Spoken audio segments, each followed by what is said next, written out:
सीताराम जय सीताराम सीताराम सीताराम से हम राधे श्याम राधे श्याम राधे श्याम जय राधे श्याम राधे श्याम बोलो श्री गणेश भगवान की जय, श्री कृष्ण भगवान की जय, राधा महारानी की जय, सियावर रामचंद्र जी की जय, उमापति महादेव की जय, पवन सुत हनुमान की जय, दत्तात्रेय भगवान की जय, वेदव्यास जी महाराज की जय। बोलो सब संतन की जय। जय सीताराम महादेव।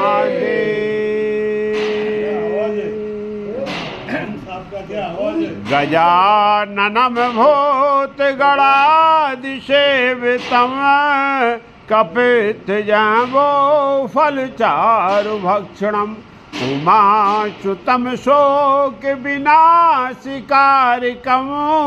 नमामि विघ्नेश्वर पाद पंकजम नमामि विघ्नेश्वर पाद पंकजम।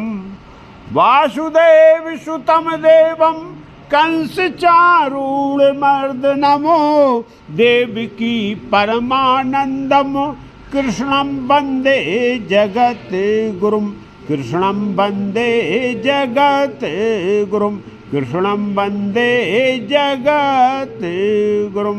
सरस्वती महाभागे देवी कमललोचने विद्यारूपे विशालाक्षी विद्याम देहि नमोस्तुते विद्याम देहि नमोस्तुते विद्याम देहि नमोस्तुते। श्री गणेशाय नमः। ओम।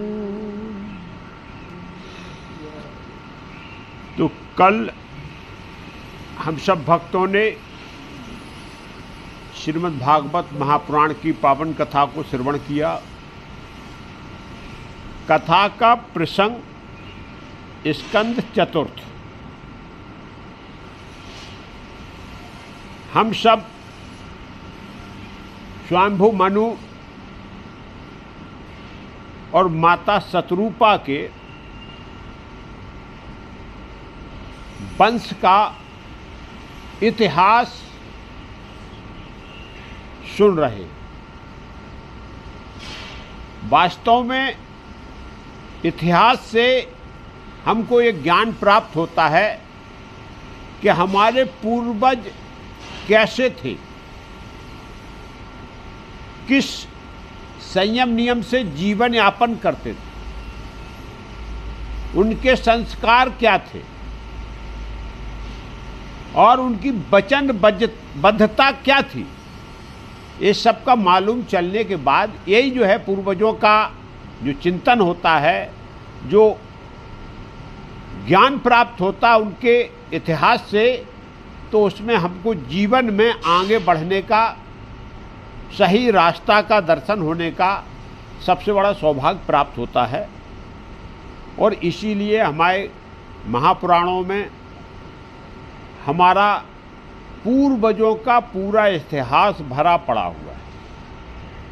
उसी इतिहास के हम दर्शन करते हुए हमने सबने माता अकूति, देवहूति और प्रसूति की संतानों का, उनके वंशज का वर्णन सुना। जब मैत्रेय जी से विदुर जी ने पूछा कि आखिरकार मनु के दो पुत्र उत्तानपाद और प्रीवृत, उनका भी मेरे को वंशावली, उनका भी चरित्र के दर्शन कराने की कृपा करें। तब जाकर महर्षि मैत्रेय जी ने उत्तानपाद के वंश का वर्णन बताया। उत्तानपाद हम आप सुन चुके तो उत्तानपाद को राजगद्दी देकर महाराज मनु और शत्रुपा बैराग को धारण कर लिए और बद्रिक आश्रम चले गए। यहाँ उत्तानपाद की दो पत्नियां, सुनीति और सुरुचि। सुनीति नीति पे चलने वाली, सुरुचि इच्छा से चलने वाली। कभी भी नीत और इच्छा का समन्वय नहीं हो सकता, कभी एक साथ नहीं हो सकता, क्योंकि मन की गति अनन्य है और वो जो है अपनी इच्छा पूर्ति के लिए कभी धर्म अधर्म, मार्ग कुमार्ग इसका ध्यान नहीं रखता। वो तो बोलते कि मेरे मन में जो रुचि है, जो अच्छी लगती बात, उसको जीवन में धारण करें। लेकिन जो सुनीत वाला होता है, जो नीति पे चलने वाला होता है, वो सदा जीवन में जो है कितने भी कष्ट हो जाएं, वो मन की नहीं, वो अपनी बुद्धि की सुनता है। वो सुमति जिसको बोलते हैं, उसको जीवन में धारण करके कभी कुमार्ग पर पैर नहीं दे सकता। भले कुछ भी हो जाए, लेकिन बोले कुमार्ग यही सुनीति है, यही धर्म है, यही भागवतिक धर्म बोलते हैं। तो यहाँ सुनीति भागवतिक धर्म को पालन करने वाली थी, इसलिए उनको राजमहल छोड़ के और जो है उसी राज दरबार में किले के बाहर रहने के लिए रहना पड़ा, क्योंकि नीत में कष्ट होता, परेशानी होती है, लेकिन उसके बाद उसका फल बहुत मीठा होता है। वो सुरुचि में आनंद होता है, मिठास होता है, लेकिन उसका फल बहुत कड़वा होता है। मन के मते आप चलते रहेंगे तो क्षणिक आनंद प्राप्त होगा, लेकिन उसके बाद जो फल मिलने वाला है वो बहुत कड़वा होता है। जीवन में बहुत उसको झेलना पड़ता, संघर्ष करना पड़ता। इसीलिए बोला मन के मते न चलिए, बुद्धि से काम लीजिए। लेकिन यहाँ उत्तानपाद की बुद्धि, मन, गति सब सुरुचि बन गई। जो सुरुचि बोलती, वो उत्तानपाद उनके मोह में फंसकर और उसी प्रकार के निर्णय, उसी प्रकार की राजसत्ता चलती। इस बात का महाराजा मनु को मालूम चला, जो संन्यास ले चुके थे। उनको भी बड़ा दुख हुआ कि हमारा इतना सुयोग्य पुत्र था, लेकिन वो सुरुचि के जाल में फंसकर, जंजाल में फंसकर, और उसने नीति को त्याग दिया। और उसी नीति का परिणाम ये हुआ कि सुनीति के ध्रुव जैसा पुत्र हुआ और सुरुचि के उत्तम जैसा पुत्र हुआ। उत्तम अपने पिता का गोद का आनंद उठाता, राजमहल की सत्ता का उपभोग करता, और ध्रुव जो हुए सुनीति के, वो जो है एक सामान्य बालक की तरह है, सामान्य जगह में रहकर और धूल में खेलकर बड़े हो रहे। लेकिन ध्रुव की बुद्धि बहुत तीक्ष्ण थी, और जब वो बालकों के साथ खेलते तो बालक उनको इस बात का ज्ञान दिलाते कि आप तो राजा के पुत्र हो, आपको तो राजमहल में रहना चाहिए, आपका तो खेल कूद सब राजमहल में होना चाहिए। राजा के बच्चे के यहाँ ये मैदान में थोड़ा खेलते हैं, यहाँ सड़क पर। ध्रुव माता से पूछते तो माता इस बात को छुपा देती, बोले बेटा अपनी यही जगह है, अपनी भाग में यही बात है, अपना यही घर है, जहाँ अपन रह रहा है यही है, वो नहीं है। लेकिन थोड़ा बहुत जब ध्रुव की समझ पक्की हुई है, और तो उन्होंने ये बात का ज्ञान प्राप्त करने के लिए, यदि मेरे पिता हैं तो पिता होते हैं, और पिता की गोद का आनंद हम क्यों नहीं उठा सकते, क्योंकि मैं भी तो जो है उसी पिता का पुत्र हूँ। वो ध्रुव माँ को बिगर बताए सीधे राजमहल में गए।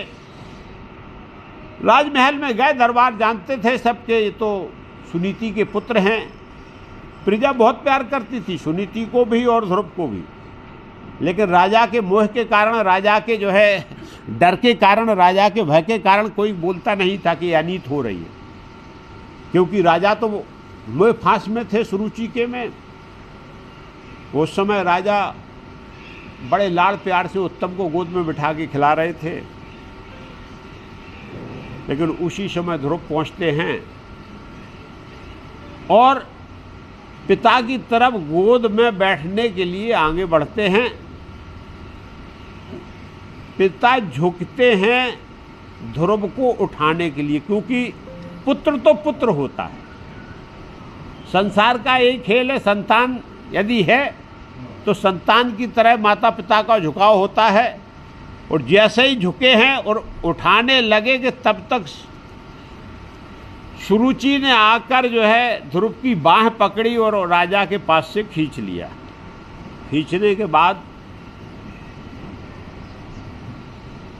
और ललकारा, बोले तुम इस राज सिंहासन पर राजा के गोद में बैठने के बेटा अधिकारी नहीं हो। ध्रुव बड़े विस्मय के साथ माता का मुख देखते कि आखिरकार मैंने कौन सा अपराध किया कि हम पिता के गोद में नहीं बैठ सकते हैं। भाई मैं भी तो इनका ही पुत्र हूँ, सब लोग बोलते, पिता भी ये इस बात को स्वीकार किए हैं।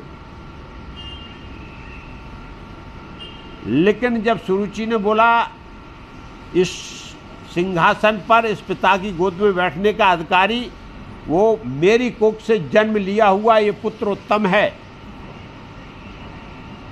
और आपके भाग्य में यदि इस बार ये लिखा होता तो आप मेरी कोख से जन्म लेते तो आपको इस सिंहासन पर बैठने का अधिकार मिलता, इस पिता की गोद में बैठने का अधिकार मिलता। आप इस प्रकार से बोला है तो यहाँ ध्रुव बड़े विचलित हो गए। अबोध बालक थे, लेकिन अबोध बालक के मन में जो है यदि कोई प्रारंभ में भय घुस जाए या कोई बात बैठ जाए, ठीक ध्रुव का ऐसा हाल हो गया जैसे कोई सर्प हो और इस सर्प को यदि आप लकड़ी मार दो तो वो फनफना जाता। ध्रुव कुछ कर नहीं सकते, लेकिन उनका जो है मुख लाल हो गया, अश्रुपात होने लगा, और अश्रुपात हो रहा है। वो उसी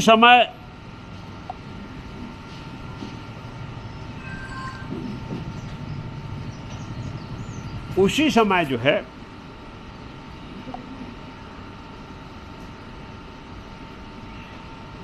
ध्रुव अपनी माता सुनीति के पास आए और सुनीति से माता को गोद में आके गिर पड़े।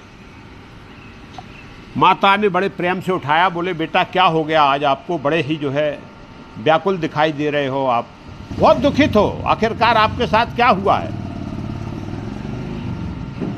यहाँ पर ध्रुव ने सब अपनी माता सुनीति को बताया कि बोले माता मैं पिता के यहाँ गया था, आपने तो नहीं बताया, लेकिन हम साथ में जो बच्चों के खेलते हैं वो बच्चों ने सबने बताया कि तुम्हारे पिता जो है ये जो किला दिखाई दे रहा है ये हमारे राजा हैं, और मैं गया तो पिता ने मेरे को गोद में लेने का कोशिश किया, लेकिन तब तक माता ने मेरे साथ बड़ा ही अभद्र व्यवहार किया, मेरे को प्रताड़ना दी। अरे बोले बेटा क्या हो गया, माँ है बोला होगा। अरे बोले माँ उन्होंने एक बात बोला है कि यदि इतने बड़े भाग्यशाली थे, भगवान की इतनी बड़ी तुम पर कृपा थी, तो तुमको मेरी कोख से जन्म लेना था, तब कहीं पिता का आपको जो है प्यार मिलता और ये राज सिंहासन पे बैठने का मौका मिलता, एक गोद मिलती। तो माता मेरा इसमें क्या दोष है, कोख तो कोख होती है, भगवान ने मेरे को आपके कोख से जन्म दिया और उत्तम को उनकी कोख से जन्म दिया। इसमें कोख में क्या अंतर हुआ? हम दोनों संतान तो आखिरकार महाराजा उत्तानपाद की ही हैं। माता ने बोला, नहीं बेटा, बिल्कुल ठीक बोला आपने, ये समझा नहीं, यही बहुत सुंदर। और यहाँ सुरुचि ने बोला कि माँ ने जो बोला बेटा वो बहुत सही बोला है, क्योंकि ये संसार में सुख और दुख ये सब जो है प्रारब्ध से प्राप्त होता है। और वास्तविकता है कि ये हमारी कोख का दुर्भाग्य है कि आपको मैंने जन्म दिया इसलिए आपको पिता का सुख नहीं मिल रहा, ये भाग्य में नहीं था। और वो माँ सही बोल रही है कि उत्तम ने सुरुचि की उनके कोख से जन्म दिया था इसलिए उसको प्यार मिल रहा है, तो दुर्भाग्य तो है। वो माता उन्होंने बोला कि यदि भगवान की कृपा होती तो ये भगवान की कृपा कैसे होती? आखिरकार ये प्रारब्ध का खेल था, तो फिर हमको आपकी कोख मिली, लेकिन कृपा से कैसे मैं उनकी कोख में जन्म ले सकता था? यहां माता ने बोला, बिल्कुल सत्य बोला तुम्हारी माँ ने, क्योंकि ये सब भगवान की कृपा का ही खेल है बेटा। जिस पे भगवान कृपा करते हैं उसको संसार में वैसे ही जो है सुख सुविधाएं और वैसी ही व्यवस्था मिलती है। तो यहां बोले ये कृपा कैसे प्राप्त होती है?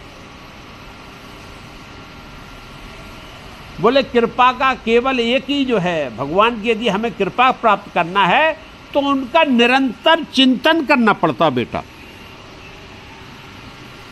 और निरंतर यदि चिंतन करते हैं, उनका ध्यान करते हैं, तो फिर भगवान प्रसन्न हो जाते हैं और फिर वो भक्त को जो चाहता वो प्रदान कर देते हैं। और यदि आप भी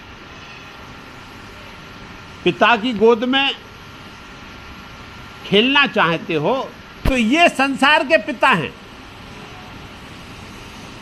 जो जगत के पिता हैं, परम पिता परमेश्वर हैं। यदि उनका लाड़ पाना है तो आप भी जो है उनका चिंतन प्रारंभ करो और उनकी आराधना से, उनकी प्रार्थना से उनका प्यार प्राप्त होता है इस संसार को। ध्रुव बालक हैं, लेकिन बालक बुद्धि जो होती है उसमें जो चीज़ बैठ जाए वो जल्दी निकलती नहीं है। हम और आप भी जो बालकपन में जो पढ़े हैं, जो सीखे हैं, जो याद किया, वो आज तक अविरत चलता रहता। अभी हम जो याद करते, पढ़ते या सुनते वो निकल जाता है, लेकिन बालकपन जो बुद्धि होती है उस समय वो बात ऐसी बैठ जाती है और एक एक बात को जो है ध्रुव क्या कर रहे हैं उसको पकड़ते जा रहे हैं। सुरुचि ने कहा कि बेटा, भगवान श्री की आराधना, प्रार्थना और प्रेम करना कठिन है, लेकिन एक बार जो इस सत्य के मार्ग पे चल जाता है, जो भगवान को अपना मान के प्रेम करने लगता है, उसको भगवान का प्रेम प्राप्त हो जाता है।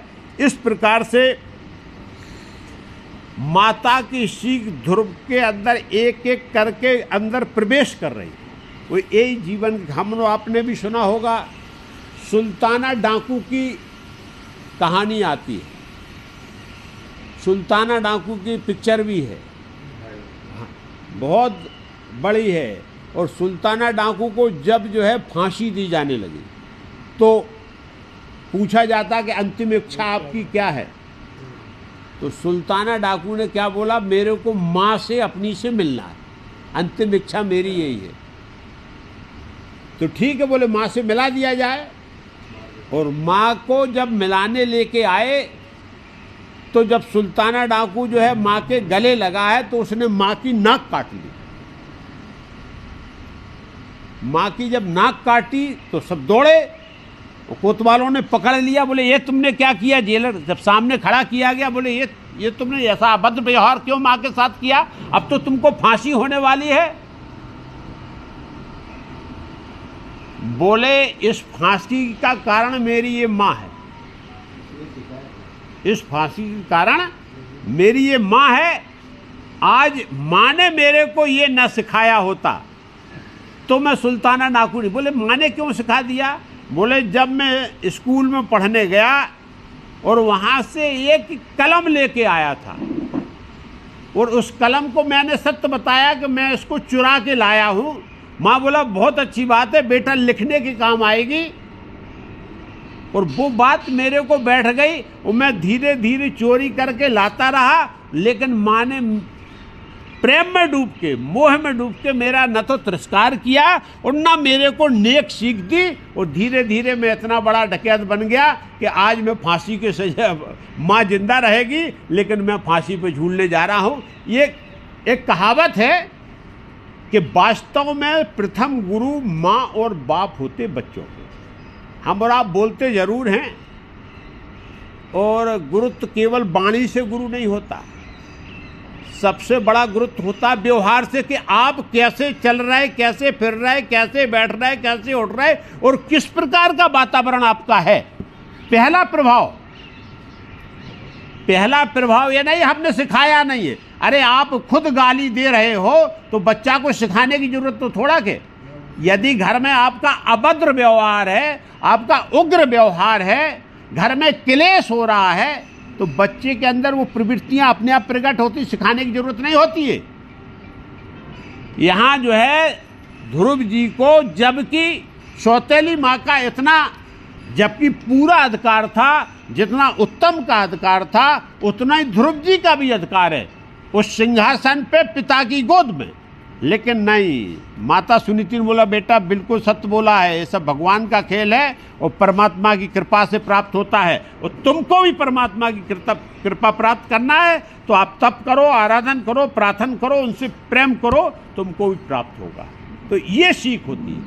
और बच्चे को इस प्रकार से यदि सिखाया जाए, ये क्या हम बाद में आके कहानी बनाने लगते हैं। वास्तव में क्या होता है कि बच्चे बड़े जल्दी जो है, जो अवगुण होते हैं उनको बड़े जल्दी पकड़े। संसार का भी नियम है, क्योंकि जिस चीज की अधिकता होती है वो ही जल्दी प्राप्त होती है। गुण ढूंढने जाओगे तो हजारों में एक आदमी मिलेगा, अवगुणी आपको 999 मिल जाएंगे। तो इसीलिए हम अवगुण जल्दी पकड़ते हैं और गुण जो है बड़े ढूंढने से मिलते हैं। तो यहाँ माता की सीख को ध्रुव ने जो है धारण किया। बोले माता आपने बहुत अच्छा ज्ञान दिया आया।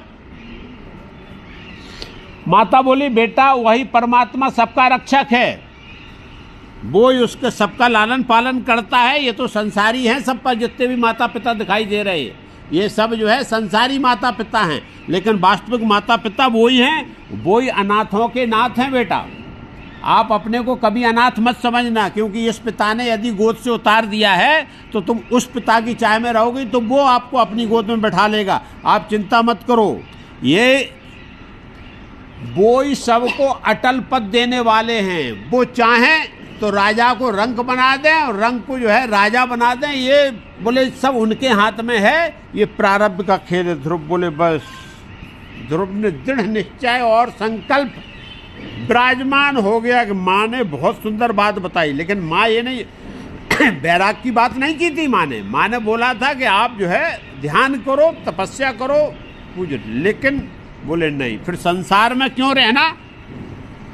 ध्रुव ने जब ये संसार असत्य है, इसका कुछ मतलब ही नहीं, तो संसार को छोड़ देना, राजपाट को छोड़ देना, माँ बाप को छोड़ देना, उसी माता पिता को पकड़ना जो सर्वसत्य है। और यहाँ ध्रुव ने निश्चय कर लिया, अद्भुत संकल्प कर लिया।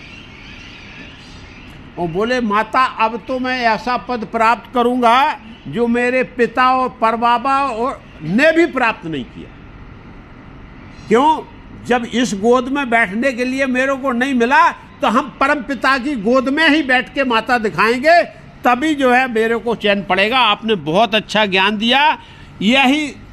और यहाँ से ध्रुव ने संकल्प किया कि अब तो मैं तपस्या करूँगा और इस जो है संसार को त्याग दूंगा। कब तक? जब तक भगवान की कृपा प्राप्त। लेकिन ये संकल्प क्यों किया? राजगद्दी और सिंहासन पे और राजा की गोद में बैठने के लिए ध्रुव ने संकल्प किया कि मैं ऐसे पद पे बैठूंगा। और कभी कभी क्या होता है, जो विपरीत परिस्थितियां होती हैं, जिनको प्रतिकूल परिस्थिति बोलते हैं, वो भी कभी कभी जीवन को धन्य बना देती है। प्रतिकूल परिस्थिति दिखाई दिया और ये ध्रुव के जीवन में प्रतिकूल परिस्थिति आई। सौतेली माँ ने दुर्व्यवहार किया और उनका तिरस्कार किया, और उस तिरस्कार का फल ये हो गया कि ध्रुव के मन में भगवान के प्रति जो है पूरा मान सम्मान और एक वेदना सी जागृत हो गई कि अब भगवान को प्राप्त किए बगैर मेरा जीवन बेकार है। और ध्रुव 5 वर्ष की आयु में, कथा बहुत विस्तार से है, लेकिन यहाँ श्रीमद् भागवत में सीधा लिखा हुआ है, इसीलिए अपन सीधा बोलते हैं कि ध्रुव ने माता के चक्कर लगाए, माता को प्रणाम किया। और लेकिन विष्णु पुराण में ऐसा नहीं बोला गया कि माँ छोड़ने को तैयार नहीं थी। ध्रुव ने आधी रात में माँ को सोते समय प्रणाम किया और वहाँ से क्या हो गए, निकल लिए। चुपचाप माँ सो रही थी, लेकिन ध्रुव जी जो है माँ को प्रणाम करके वो सीधे निकल लिए। और निकलने के बाद भगवान की कृपा, भाई भगवान की ये भाई कोई ना कोई तो मिले। अरे रास्ता बताने वाला कोई नहीं होगा तब तक तो भगवान की प्राप्ति होती है, कहने से नहीं होती है। ये सब हम कहने लगे और जो है भाई आंखें कोई पट्टी बांध दे तो रास्ता कैसे दिखाई देगा? तो रास्ता दिखाने वाला। और बोले बस यहाँ उन्होंने पिता के राज को त्याग दिया और सीधा जंगल की ओर चलिए, बियामान जंगल।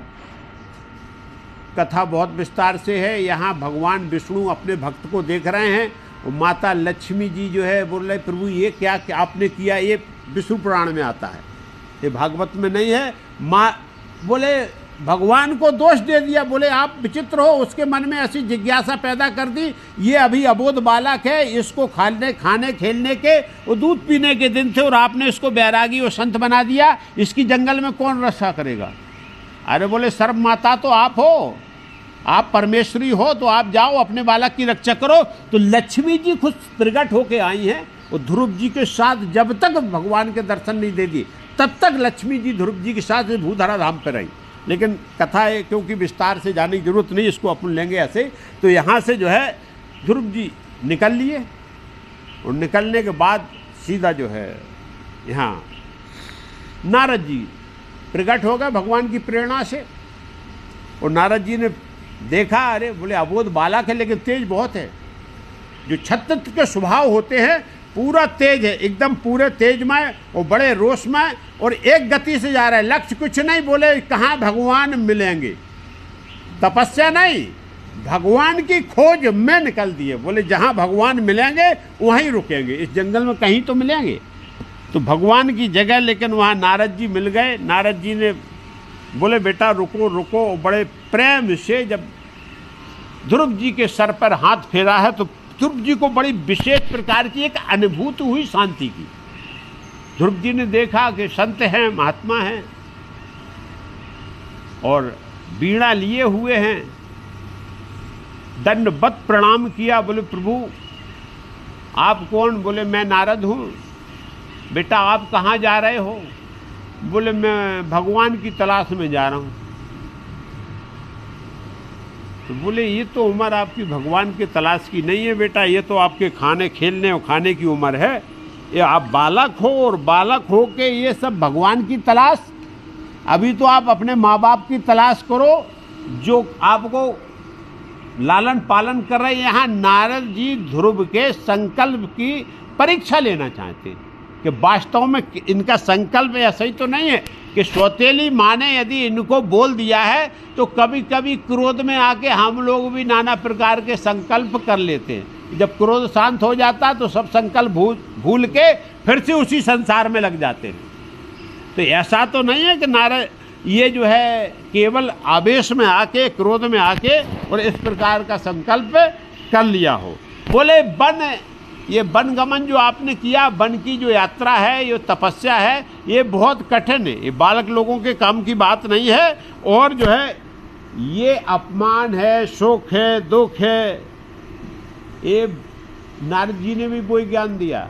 बोले बेटा ये सब प्रारब्ध का खेल होता है, पूर्व जन्म का है, और प्रारब्ध से इसके लिए आपको जो है राजा के यहाँ मान सम्मान नहीं मिला तो आप क्रोधित हो गए, और मान सम्मान मिल जाता तो आप आनंद में आ जाते, लेकिन ये भगवान की कृपा से मिलता है।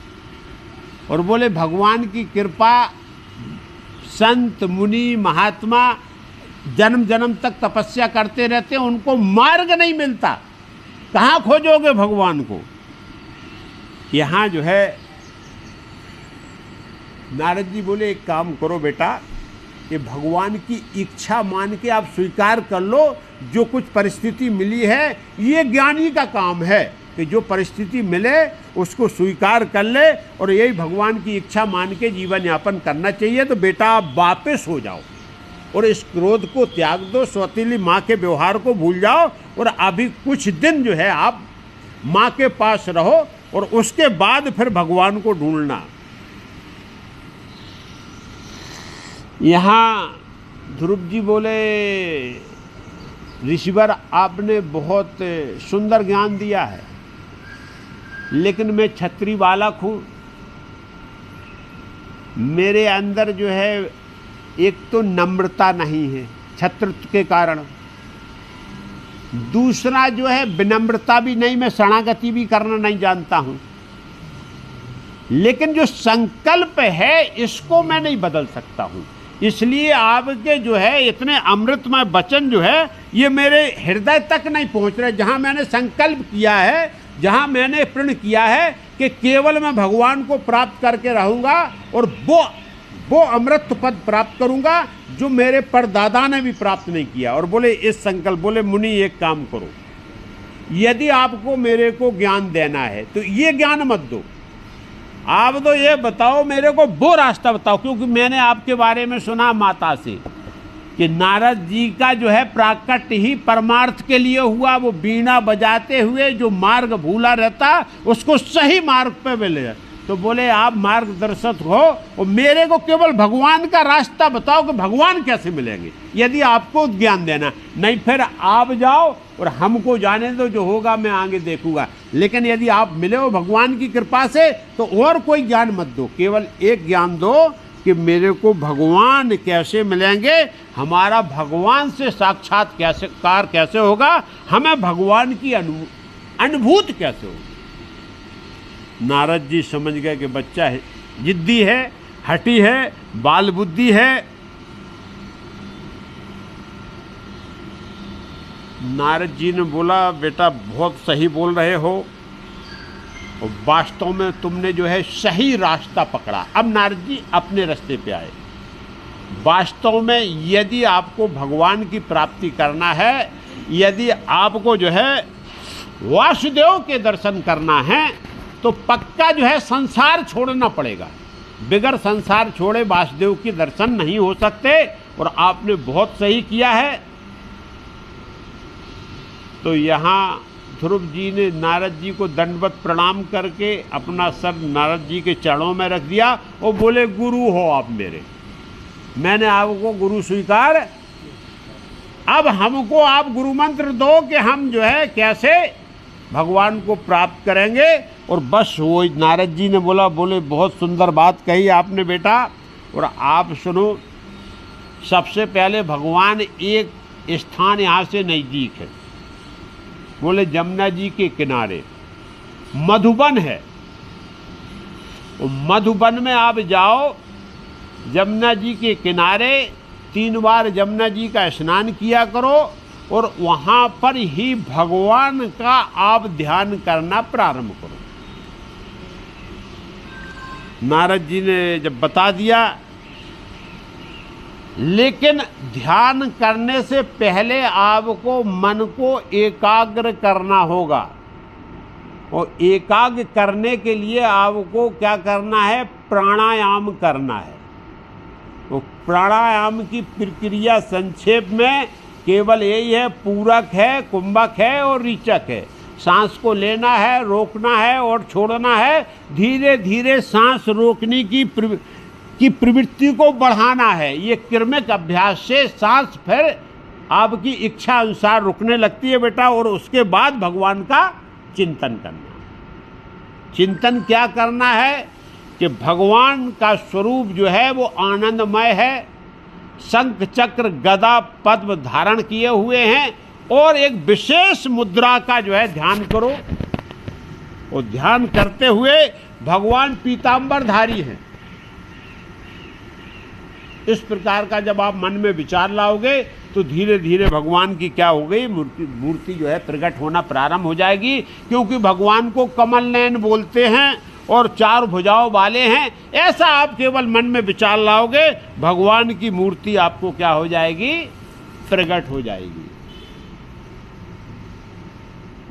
दो चीजों का ध्यान रखना है जीवन में। यदि हम और आप भी भक्ति करना चाहते हैं, भगवान की अनुभूति करना चाहते हैं, या नारद जी बोले एक तो वाणी जो हो वो संयमित हो, बकवाद जिसको बोलते हो वो नहीं करना है। यदि भक्त है तो वो बकवाद नहीं करता, कभी भी कुछ भी बोले जा रहे हो, सत्य असत्य कुछ भी बकवास किए जा रहे। जहाँ जरूरत हो वहाँ पर बोलो और सत्य बोलने का प्रयास करो, वाणी। और दूसरा बोला भोजन, भोजन जो है नियंत्रित हो। जीवन में जो भक्त है, जो भगवान की तपस्या आराधना पूजन पाठ करना चाहता है, उसका भोजन बिल्कुल नियमित और नियंत्रित हो। अपरिमित भोजन बेटा नहीं लेना है।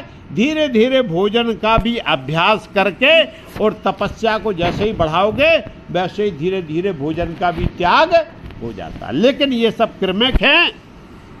यहाँ बोला गया कि भोजन नीरस, तो भजन होता सरस, और भोजन सरस तो भजन आपका फिर क्या हो जाएगा, नीरस हो जाएगा। पेट भर के नाना प्रकार से आप खा लो, भजन में मन नहीं लगता है जितना कि जो है संतुलित आहार लेने से लेता है। तो इसलिए भोजन हर समय भक्त का कैसा, निरस होना चाहिए, और भजन हर समय उसका फिर सरस होने लगेगा। इस बात का ध्यान रखना। यह नारद जी ने बड़ा ही अद्भुत अलौकिक ज्ञान दिया। और उसके बाद बोले बेटा एक मैं आपको जो है मंत्र देता हूँ, गुरु मंत्र कान में जो फूंकते हैं, ओम भगवते वासुदेवाय। तो ओम नमो भगवते वासुदेवाय का ये कितना है, 12 अक्षर मंत्र है। ये अमोघ फल देने वाला है। और बोले बेटा जब इसको जपना आप चालू करोगे तो पहले सिद्धों के दर्शन होना प्रारंभ होंगे आपको। पहले नाना प्रकार के देव भगवान के जो पार्षद हैं, जो सिद्ध हो चुके हैं, जो भगवान के उसमें लोक में रहते हैं, पहले वो दर्शन देना चालू करेंगे। लेकिन धीरे धीरे फिर क्या होगा कि आपकी जो है भक्ति अमोघ हो जाएगी, वो धीरे धीरे बढ़ जाएगी। तो फिर भगवान साक्षात आपके सामने प्रकट होंगे। क्योंकि मैं ऐसा देख रहा हूँ, आपके संकल्प में इतनी निष्ठा और भगवान के प्रति इतना विश्वास है, और अंदर से ऐसे आप उद्गिन्न हो भगवान को प्राप्त करने के लिए। इसी आतुरता से, इसी चाहत से भगवान की प्राप्ति होती है। नारद जी ने बहुत तरीके से नाना प्रकार की विधि समझाई, और जो है क्योंकि नारद जी तो भूत भविष्य वर्तमान सब जानते हैं कि ये साक्षात भगवान के पुत्र हैं, और इनकी रक्षा तो लक्ष्मी जी करने वाली हैं। नारद जी को प्रणाम करके और ध्रुव जी सीधा जो है मधुबन की तरफ चल दिए। माँ लक्ष्मी हर समय ध्रुव जी के आगे पीछे जहाँ भी हैं। इधर कोलाहल होने लगा। माता सुनीति को जब मालूम चला कि पुत्र चला गया, इधर राजा को मालूम चला उत्तानपाद को, तो वो भी परेशान हो गए कि आखिरकार ये दुर्व्यवहार के कारण मैंने अपने पुत्र को खो दिया। तब तक ध्रुव जी इधर गए हैं, नारद जी इधर आके प्रकट हो गए। नारद जी ने संक्षेप में उत्तानपाद से बोला कि महाराज आप इतने परेशान और इतने दुखी क्यों हो। तो तुरंत उत्तानपाद बोले प्रभु आप भगवान की कृपा से मेरे सामने प्रकट हुए हो, मैं बहुत परेशान हूँ। मेरा बालक कल से जो है ये घर परिवार छोड़कर राजमहल को त्याग करके कहाँ चला गया मालूम नहीं है, लेकिन मेरा ऐसा अशोभनीय अभद्र व्यवहार हुआ कि मैं उसका जो है प्रायश्चित भी नहीं कर सकता हूँ। मैंने अबोध बालक के साथ जो व्यवहार किया वो व्यवहार अकथनीय है, मैं बोल नहीं सकता हूँ। लेकिन ये हमारी जो धर्म पत्नी हैं, इनके जो है मोह जाल में फंस के मैंने इस प्रकार का व्यवहार किया। लेकिन आज के बाद ये मोह जाल मेरा खत्म हो गया। अब मैं जो है सुरुचि को त्याग चुका हूँ। अब हमारी सुरुचि काम नहीं करेगी, अब हमारा जो काम भी करेगी वो सुनीति करेगी। नारद जी ने बोला आप उसकी चिंता मत करो, वो पुत्र तुम्हारा तो है ही, वो साक्षात भगवान का पुत्र है, वो उसका प्राकट्य ही इसलिए हुआ है कि आपके वंश की यश और कीर्ति बढ़ाने वाला पुत्र है। आपने उसको अभी तक समझा नहीं। जो भी प्रतिकूल परिस्थिति उसके सामने आई सब भगवान की कृपा से आई है। आप परेशान मत हो, वो भगवान के साक्षात्कार को निकला है और उसको भगवान का साक्षात्कार अवश्य होगा। और उसके बाद जो उसकी ध्वजा पताका फहराएगी, आज तक आपके कुल वंश में कभी भी ऐसा कोई प्रतापी नहीं हुआ है। ये उसको मैंने देखा। ये मेरा जो है ज्योतिष बोलता है, आप निश्चिंत हो जाओ। महाराज ने सुरुचि के साथ सुनीति को भी अपने उसमें ले लिया और महाराज की बुद्धि केवल जो है ध्रुव के राजमहल त्यागने से सुधर गई। महाराज प्रायश्चित करने लगे और ध्रुव की वापसी की प्रतीक्षा करने लगे। राजसत्ता चलने लगी।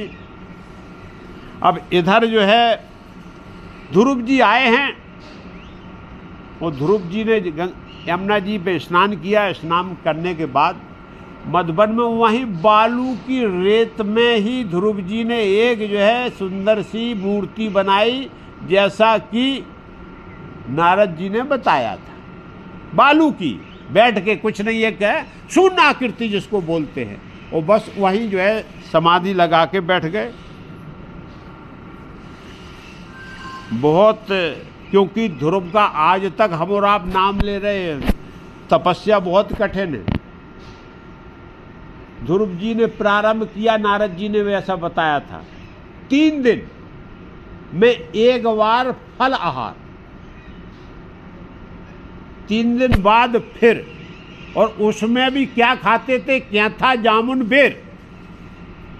अब जो फल वहाँ है लेने नहीं जाना, जो वहाँ अवेलेबल था, मधुबन था, तो कैथा, जामुन और बेर, ये कौन सा फल है। लेकिन इसी को खा के 3 दिन में एक बार, 1 महीने तक इस प्रकार का व्रत चला।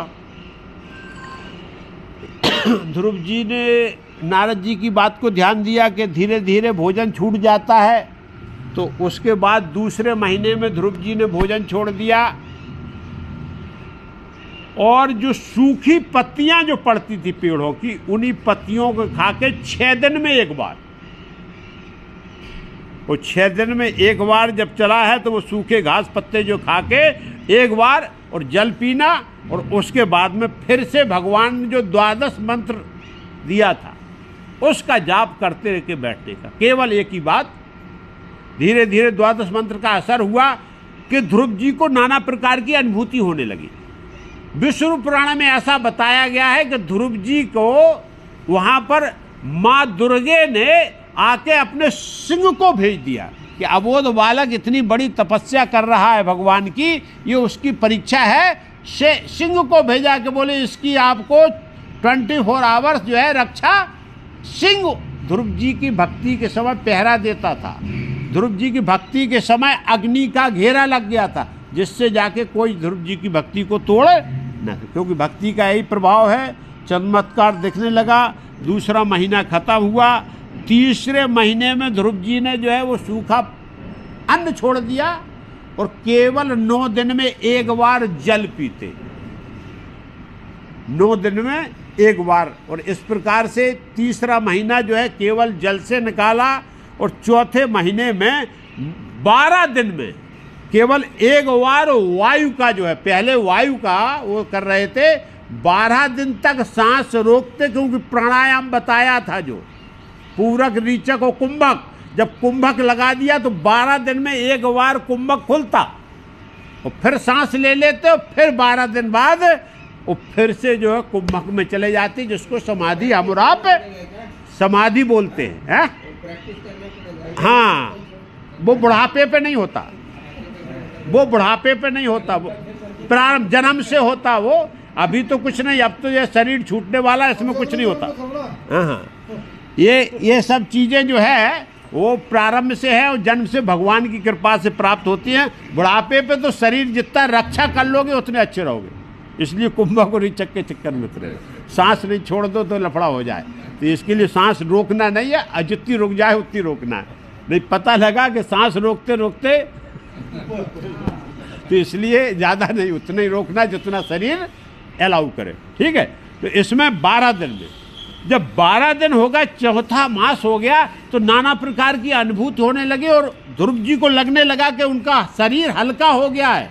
अरे जब कुछ खा ही नहीं रहे, वायु छोड़ दिया, तो शरीर, यही तत्व है, पृथ्वी तत्व खत्म हो गया ना, तो हवा, पृथ्वी तत्व खत्म होने से हवा में उड़ने लगता है। और ध्रुव जी एकदम हल्के हो गए और सीधे एक पैर पे खड़े होके, और उसके बाद 5वें महीने में उन्होंने क्या किया है, सीधा जो है प्राणायाम लगा के कुंभक लगा दिया, सांस रोक दिया।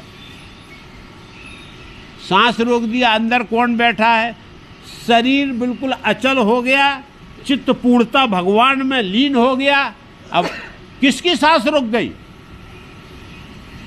ध्रुव जी की सांस नहीं रुकी, भगवान की सांस रुक गई, क्योंकि अंदर तो भगवान बैठे, प्राणायाम लगा दिया, भगवान की सांस। ब्रह्मांड में पूरे में सांस की गति बंद हो गई। इस प्रकार का कथानक वर्णन करता है। वैसा ही है ब्रह्म पुराण में कि पूरा जो है देवताओं से ले पशु से पक्षी से लेके सब व्याकुल हो गए सांस लेने में। बोले सांस आए नहीं, हम और आप सांस कैसे ले रहे? कहीं ऑक्सीजन के सिलेंडर लगे हैं क्या? पूरी सांस भगवान जो छोड़ते वो ही हम लेते हैं, और जो हम छोड़ते वो भगवान खाते। सीधा पूरे संसार का खेल है ये। अब भगवान ने सांस लेना बंद कर दिया, सबके लिए सांस बंद हो गई, जग में त्राहिमाम हो गई। देवता लोग तुरंत भगवान विष्णु बोले, प्रभु ये असमय प्रलय कैसे होने वाला है? प्राणवायु समाप्त है भूधरा से। अरे भगवान विष्णु बोले, बहुत अच्छी बात है, मेरा भक्त है, उत्तानपाद का पुत्र है, ध्रुव जो है भक्ति में लीन है, और एक पैर पे अंगूठे के बल खड़े होकर, और हाथ जो है जोड़े नहीं है, ऊपर सीधा भगवान के समर्पित हो गए। और इस प्रकार से जब ध्रुव जी की स्थिति हुई है, तो फिर जो है यहाँ भगवान ने बोला, आप चिंता मत करो, अब तो मेरे ऐसे भक्त को देखने के लिए मेरे को जाना पड़ेगा, उसके मेरे को दर्शन करने। भगवान विष्णु ये नहीं बोले मैं दर्शन देने जा रहा हूँ, बोले ऐसे भक्त के दर्शन करने के लिए क्या होगा, मेरे को खुद जाना पड़ेगा। भगवान विष्णु अपने गरुड़ पर सवार हुए और सीधे ध्रुव के पास जो है प्रकट हो गए। प्रकट हुए, ध्रुव एक पैर पे खड़े हुए, आंखें बंद हैं, चतुर्भुजी रूप भगवान का उनके हृदय में प्रकट है, उसके ही वो दर्शन कर रहे हैं कि भगवान चतुर्भुजी हैं, शंख चक्र गदा उनके शोभायमान हो रहा है, श्याम वर्ण। और वो उस ललित छब को देखते हुए ध्रुव जी जो है केवल भगवान में लीन है। भगवान सामने खड़े हैं, ध्रुव जी भगवान को अंदर देख रहे हैं। भगवान बोले, ये तो अनंत भक्त है कि मैं आ गया हूँ तो मेरा दर्शन भी नहीं कर रहा। तो तुरंत भगवान ने जो अंतर्हित छवि थी उसको खींच लिया, और जैसे ही खींचा है भगवान का दर्शन जो है ध्रुव जी को जिस चित्त जहाँ लगा था, चित्त टूटा, ध्रुव जी घबरा गए कि आखिरकार क्या हुआ। भगवान का मैं सुंदर इतनी अच्छी अनुभूति कर रहा था, लेकिन उसके बाद तो ध्रुव जी ने आंखें खोल दिया। वो आंखें खोली तो जो रूप अंदर था वो सामने खड़ा हुआ, और वहां से जैसे लकड़ी गिरती है ऐसे ध्रुव जी दंडवत जो है भगवान के चरणों में गिर पड़े। भगवान ने तुरंत उठाया है, ध्रुव जी को छाती से लगाया, बोले पुत्र मैं तुम्हारी भक्ति से बहुत प्रसन्न हूँ, आपके जैसा भक्त ना हुआ है और ना होगा, आप जो चाहो वो मांग लो। यहाँ ध्रुव जी को बोला भगवान ने कि जो चाहो सो मांग लो। अब ध्रुव जी ने बड़े विचार किया कि अब साक्षात जब भगवान ही मिल गए, जो परम पिता की गोद मिल गई, तो इस संसार की गोद क्या मांगे। बोले प्रभु एक्चुअली में मैंने तो जो भक्ति प्रारंभ किया था वो राज पद प्राप्त करने के लिए प्रारंभ किया था, क्योंकि पिता की गोद का मेरे को अनादर हुआ, क्योंकि वो राजा हैं। लेकिन इस संसार के, इस पूरे ब्रह्मांड के मालिक जो है, ब्रह्मांड के जो नायक हैं, ब्रह्मांड के जो राजा हैं, यदि वो ही सामने हमारे प्रकट हो गए हैं तो अब मेरे को कुछ नहीं चाहिए। और ध्रुव जी अब उल्टा बोले नहीं प्रभु, अब तो मेरे को कुछ नहीं चाहिए, केवल आपके चरणों में मेरे को प्रेम चाहिए और इसके अलावा कोई दूसरा नहीं होना। और प्रभु मैं आपकी प्रार्थना भी नहीं कर सकता हूँ। पहले तो मेरा कर्तव्य यह था कि आप सामने मेरे प्रकट हुए थे तो मेरे को आपकी प्रार्थना वंदना करना चाहिए थी, लेकिन प्रभु मेरे पास तो ज्ञान प्रकट नहीं है, मैं तो केवल भक्ति में लीन था, लेकिन मेरे अंदर से कोई शब्द ही नहीं निकल रहा जो आपकी प्रार्थना कर सकूं। भगवान तो भगवान हैं। भगवान ने तुरंत अपना शंख का जो अग्रभाग ध्रुव के मुलायम मुलायम कपोलों पर छुआया है। जैसे कपोलों पर स्पर्श किया वैसे ही ध्रुव को जो है आत्मानुभूत हो गई किसकी, वेदों की, और पूरा ज्ञान प्रकट हो गया। यहाँ जो है वेद प्रकट हो गए भगवान के शंख के द्वारा, स्पर्श मात्र से ध्रुव के अंदर इस प्रकार का अनंत ज्ञान प्रकट हो गया कि ध्रुव जी अभिभूत हो गए और फिर से प्रभु को दंडवत करके और स्तुति प्रारंभ कर दी। बालक हैं, जिस समय बोल रहे थे कुछ ने स्तुति प्रारंभ कर दी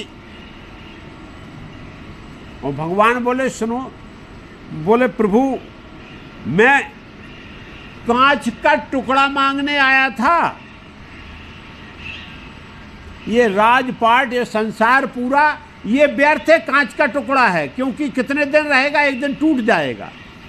लेकिन आपने तो अमूल रत्न आपने खुद प्रकट होकर मेरे को सुपुर्द कर दिया, तो उस अमूल रत्न के सामने इस कांच के टुकड़े की कोई वैल्यू नहीं है प्रभु।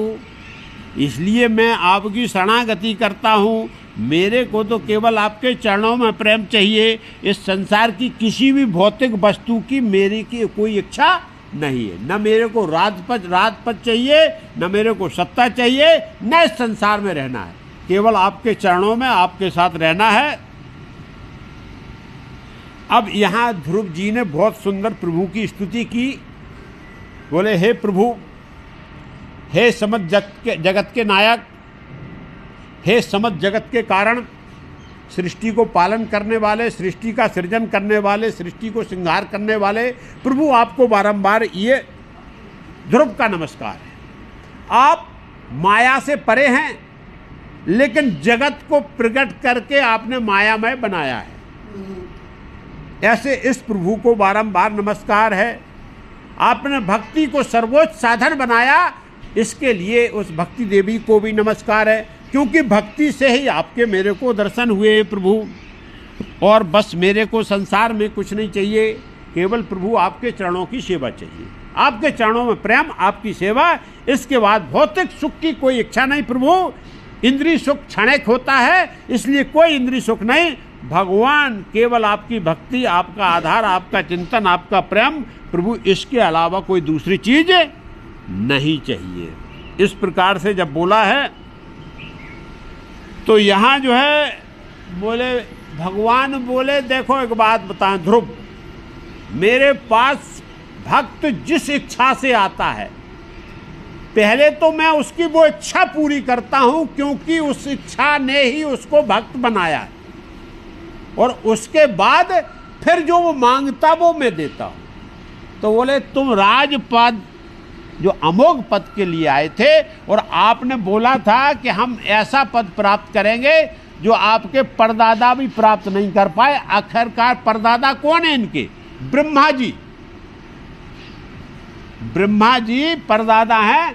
तो बोले इनसा ब्रह्मलोक से ऊपर है ध्रुवलोक। बोले आपको वो पद दिया, आप ध्रुवलोक आपके लिए मेरी तरफ से अलग से निर्माण किया जाएगा, और आप जो है ध्रुवलोक में वास करोगे। लेकिन कब वास करोगे? ये अटल पद जो निश्चय है, जो डिग नहीं सकता। ये ध्रुवलोक कौन सा है? सब लोगों का नाश हो जाने के बाद में भी ध्रुवलोक में प्रलय नहीं आती, ध्रुवलोक का नाश नहीं होता है। तो ऐसे लोक में आप स्थान प्राप्त करेंगे, और पहले तो आप राज सत्ता भोगेंगे, राज सुख का परम आनंद को प्राप्त करेंगे, और सदा मेरी कृपा आप पर बनी रहेगी। और इस प्रकार से ध्रुव जी ने 36,000 वर्ष तक राज करने का आशीर्वाद। बोले जब तक इच्छा तुम्हारी रहेगी, पहले तो तुम राजपद की जो इच्छा लेके आए थे, जो पिताजी का तुमने सिंहासन देखा था, उस सिंहासन को सुशोभित करोगे, और सभी मनोकामनाएं तुम्हारी पूरी होंगी। उसके बाद तुम्हारे को ध्रुव लोक बना के अटल रहे, जो बिल्कुल अचल है और अच्छा है। ये वेद जो अपना वेदों में आता है कि ये तीनों लोकों का में तो प्रलय होती है अभी तक, लेकिन ध्रुव लोक आज तक नष्ट नहीं हुआ है, वो अचल है, और वो नक्षत्रों का आधार है। क्योंकि सब नक्षत्र उसी ध्रुव के तारा के चारों तरफ चक्कर मारते। सप्त ऋषियों का भी ब्रह्मांड है, अभी खोज चल रही है इस पे कि ऐसा नक्षत्र जो स्थायी है, और बकाया सब नक्षत्र उसका चक्कर मारते हैं। ये जो है ध्रुव जी को स्थान दिया गया, और यहाँ ध्रुव जी को भगवान ने बोल दिया कि आप अखंड राज करोगे, और आपकी यश और कीर्ति युग युगांतर तक जो है गाई जाएगी, सुनी जाएगी, और आपका भक्तों में नाम अमर हो जाएगा।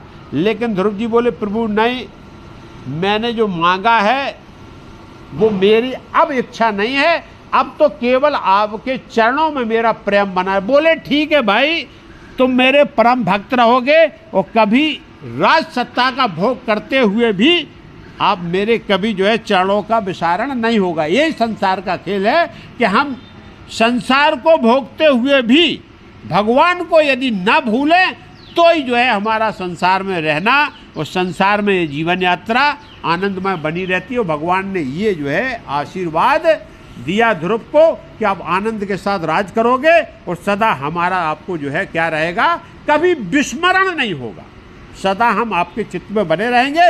और जब तक भगवान चित्त में रहते हैं, ये हम और आप जान लेंगे, जब तक भगवान चित्त में रहते हैं तब से हमसे कोई अधर्म नहीं होता, अभद्र व्यवहार नहीं होता। और जब भगवान चित्त से निकल जाते हैं, जब माया चित्त में आ जाती है, तो नाना प्रकार के हमसे अधर्म होते हैं, नाना प्रकार के अभद्र व्यवहार होते हैं, और नाना प्रकार के हमसे कुकर्म घटित हो जाते हैं। तो भगवान जब तक रहेंगे, तो यहाँ जब आशीर्वाद दे दिया, ध्रुव आनंद में हो गए। लेकिन भगवान ने यहाँ आशीर्वाद देके और अंतर ध्यान हो गए, और ध्रुव को जब शंख छुआया था, तो ध्रुव अब ध्रुव नहीं रहे। अब ध्रुव की सभी इंद्रियां परिपक्व होके, वो ध्रुव प्रौढ़ होके 20 वर्ष के बालक के समान उनके अंदर तेज प्रकट हो गया। अब बालक, क्योंकि जब ज्ञान प्रकट हुआ तो उनकी सभी इंद्रियां जो है तेजस्वी हो गई, और सात शरीर से भगवान की केवल कृपा से ध्रुव बिल्कुल जवान होके, और 6 महीने के अंदर ये चमत्कार हुआ। जो ध्रुव बालक थे, उन्होंने 6 महीने की तपस्या में भगवान को भूधरा पे लाके प्रकट कर दिया, और भगवान उनके दर्शन करने आए, और ऐसा जो है वरदान देके भगवान चले गए। तो कथा को आज यही विराम करते हैं। कल जो है ध्रुव जी वापस होंगे, फिर से माता पिता के दर्शन करेंगे, और बाद में फिर ध्रुव जी की सत्ता का जो है सत्ता आएगी। इसमें ध्रुव जी ने बहुत ही सुंदर शासन किया है और उसके बाद जो है वो जो है फिर ध्रुव लोक के लिए गए हैं। तो कथा को आज यही विराम करते हैं। बोलो श्री कृष्ण भगवान की जय, राधा महारानी की जय, बोलो सब संतन की जय जय सीताराम।